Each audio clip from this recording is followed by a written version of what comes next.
Hi, all.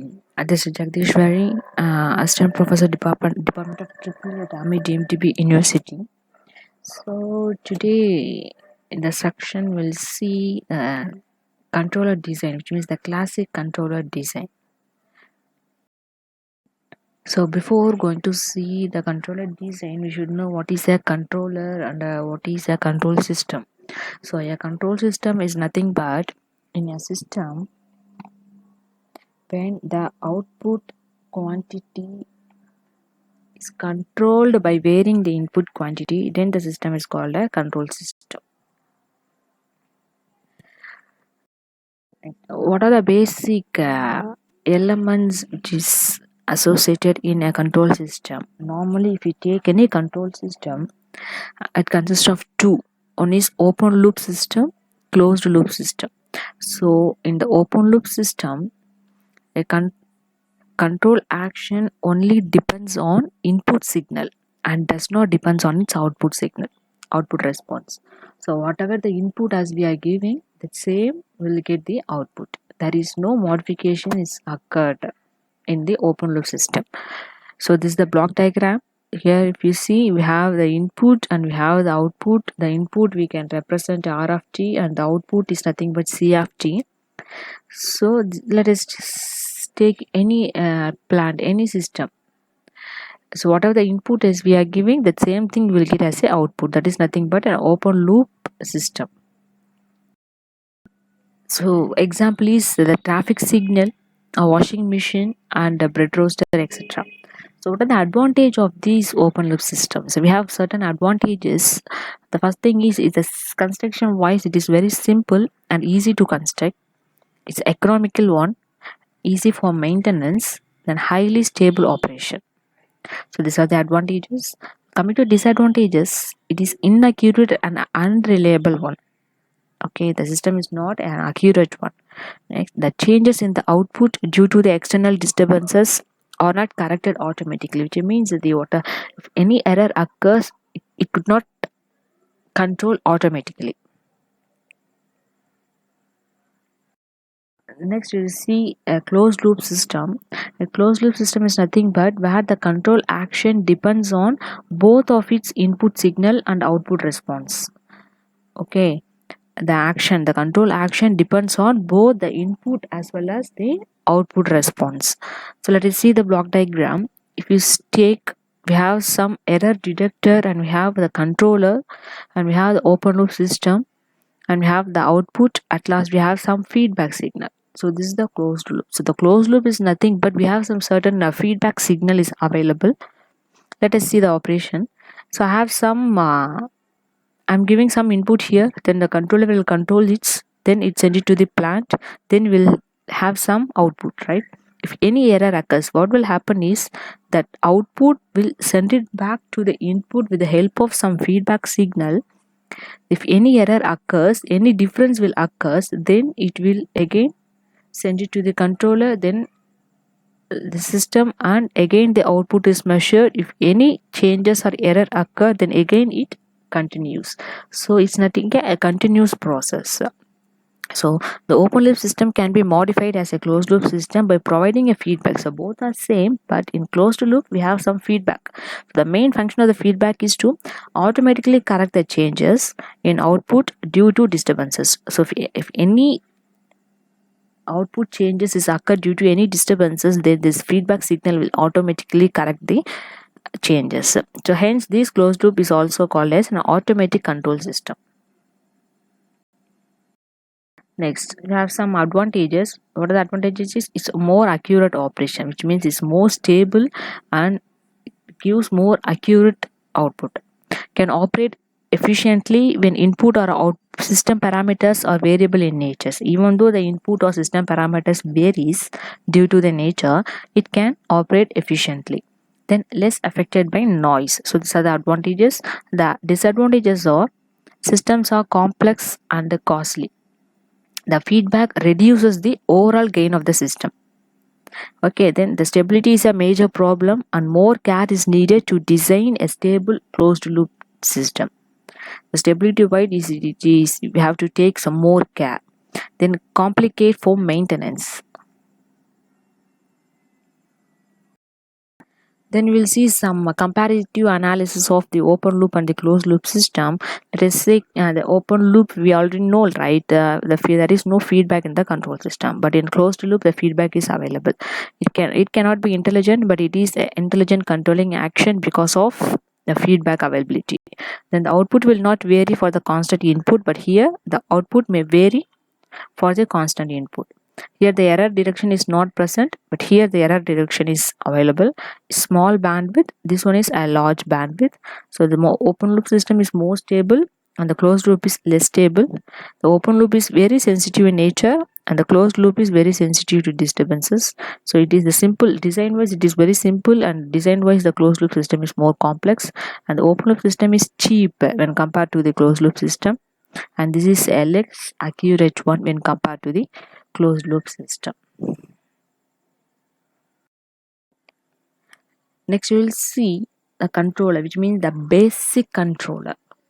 We know, right, the controller. What is the function of controllers? To control the system. If you want to get an accurate response, the controller is a necessity for any system, right?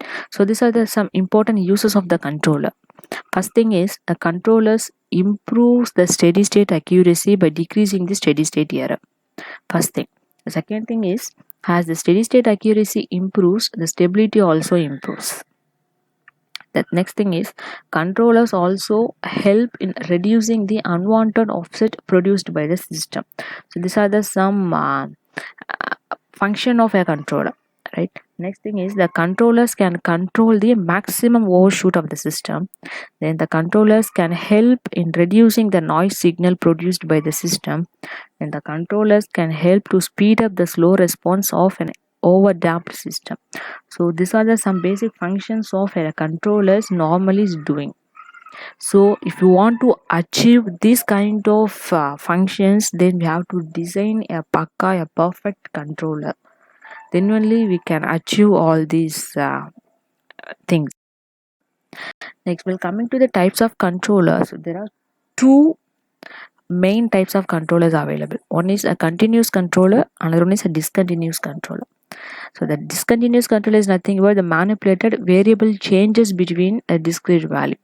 The main feature of continuous controller is that the controlled variable, also known as manipulated variable, can have any value within a controlled output range. So the continuous controller is again divided into three controllers. One is a proportional controllers, integral controller, and derivative controller. So these are the three basic controllers which is available.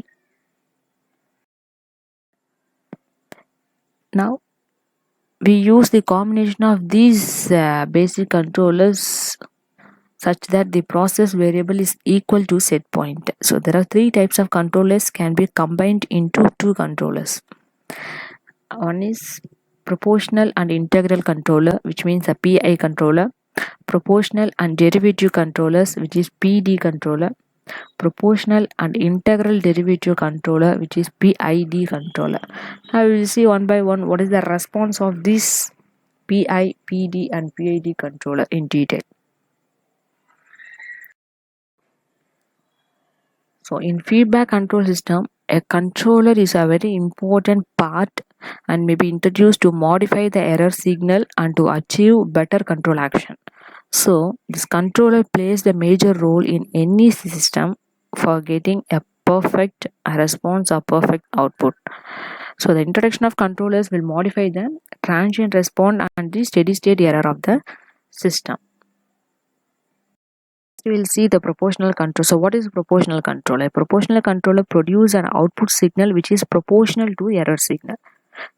Okay, so the transfer function of the proportional signal is Kp. Let us say Kp is nothing but the constant proportionality, and the term Kp is nothing but the gain of the controller. So the proportional controller amplifies the error signal and increase the loop gain of the system. So this is the basic block diagram of a proportional controller.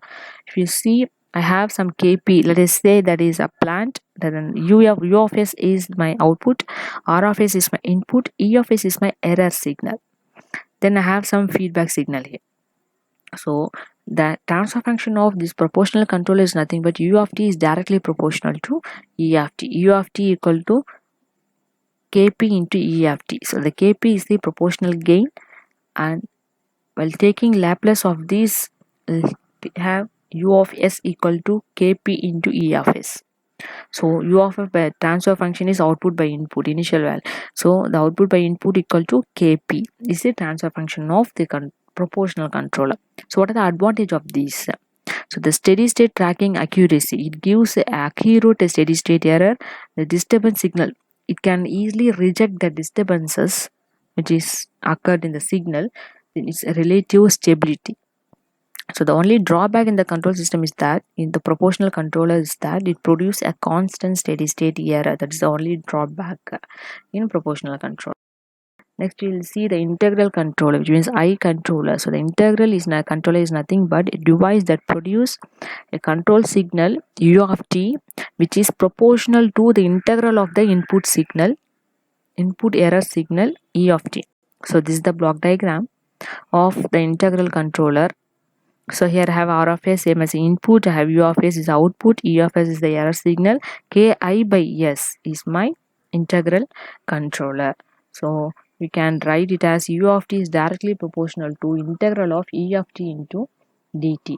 So the U of t equal to, while removing the integrity, U of t equal to Ki into integral of E of t into dt. So the Ki is the integral gain or constant.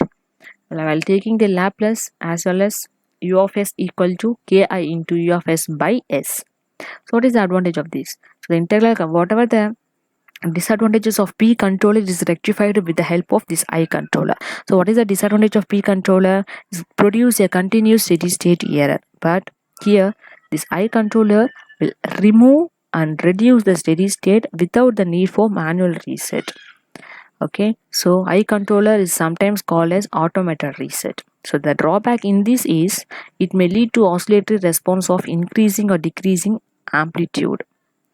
So the system may become unstable due to this. The next controller is proportional plus integral controller, which means PI controller. So what is meant by the PI controller? It produces the function carried by both the proportional and the integral. So the proportional controller, in the sense, it gives accurate stability, and the integral will gives a continuous steady. It removes the steady state error. If we operate these two, then we'll get both the benefit in a single controller. So it produces an output signal consists of two terms. One is proportional to error signal and other is integral to error signal, which means PI controller equal to u of t is directly proportional to e of t plus integral of e of t into dt. So what is the transfer function then? U of s by e of s equal to kp into 1 plus 1 divided by tis. So the advantage of this is both PI controller are combined in PI controller. The proportional action increases the loop gain and makes the system less sensitive to the variation of system parameter. So the integral action eliminates or reduces the steady state error. Then the drawback of this is increase in the order of system result in less stable system. So this is the block diagram of PI controller. So this is the overall block diagram of PI controller.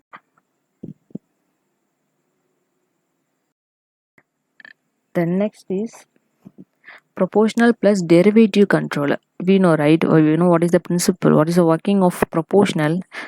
So what is the working of derivative? Derivative is not produce an output signal consisting of two terms. One proportional to error signal, another one is derivative of error signal, which means u of t is directly proportional to e of t plus d by dt of e of t.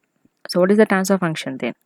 U of s equal to kp into e of s, that is proportional controller, plus kp into tds into e of s, that is derivative controller.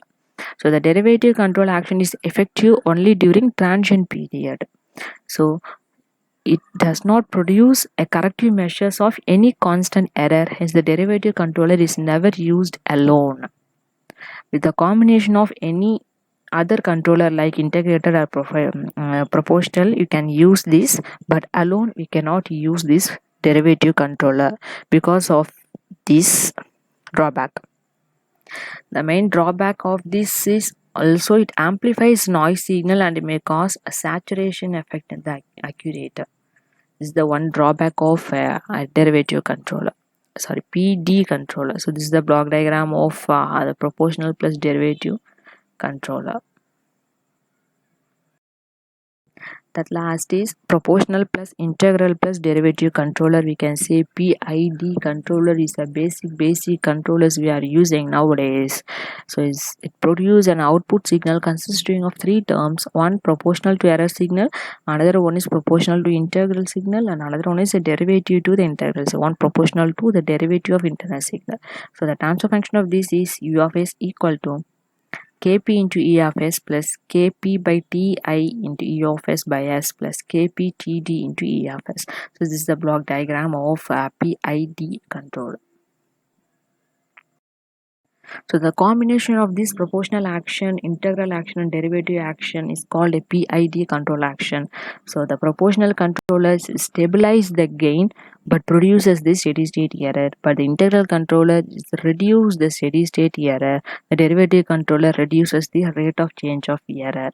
By the combination of these three advantages, we can get a PID controller.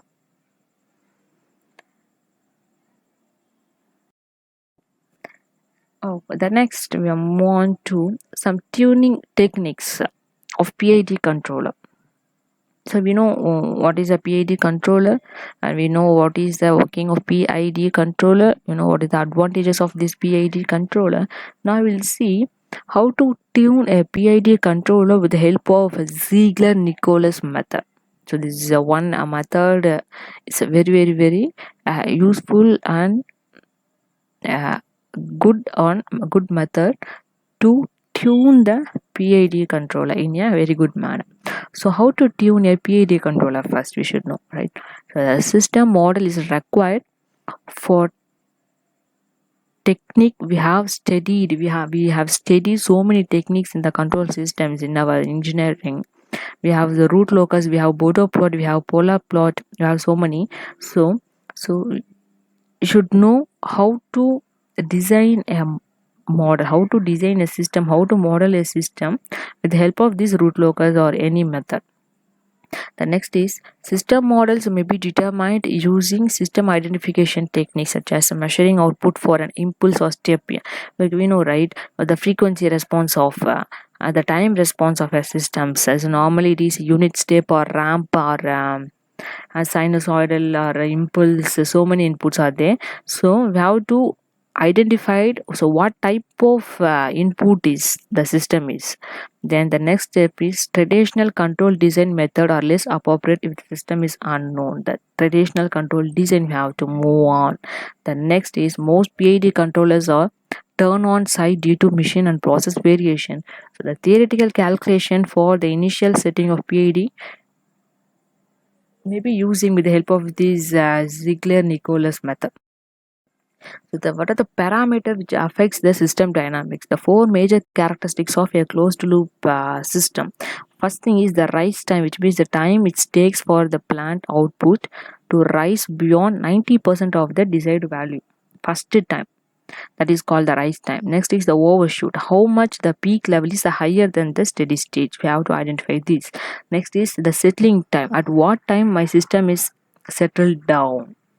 The last is steady state error, which means the difference between the steady state output and the desired output. So these are the parameters we have to concentrate on while designing a controller.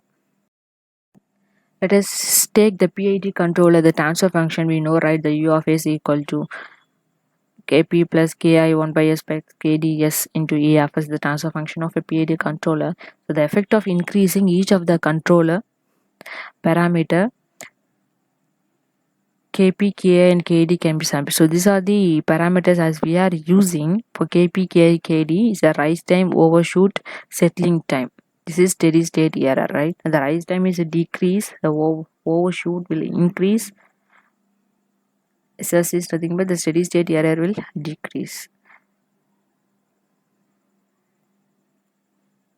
NT is nothing but no definite trend, which means a minor changes only will occur, not major changes. So the typical steps for designing a PID control. What are the steps is required for designing a PID controller? The first thing is we have to determine the characteristics of the systems, which characteristic the system is operating. Then you have to use the KP, which means the proportional controller, to decrease the rise time. Okay, then you have to use KD to reduce the overshoot and settling time. Then at last we have to use integral controller to eliminate the steady state error. So these are the some basic steps for designing a PID controller. With the help of the tabular columns, we can write for any controllers. Then the Ziegler-Nicholas tuning rule is nothing but in 1942, Ziegler and Nicholas, both employees of Taylor's instrument, described a simple mathematical procedure which is called a Ziegler instrument. The first and second method respectively, they have invented two methods for tuning the controllers, for especially for PID controllers. So these procedures are now accepted as standard in control system practice. So both techniques make a prior assumptions on system model, but do not require this model be specifically known. So Ziegler-Nicholas formulate for specifying the controllers are based on planned step response. So the Ziegler and Nicholas conducted numerous experiments and proposed the rules for determining this Kp, Ki and Kd based on the transient step response of a plant. So they proposed more than one method, but we will limit ourselves to know what has the first method of Ziegler-Nicholas. It applied to plants with either integrated nor dominant complex conjugate poles, whose unit step response resembles an S-shaped curve with no overshoot. So this S-shaped curve is called a reaction curve.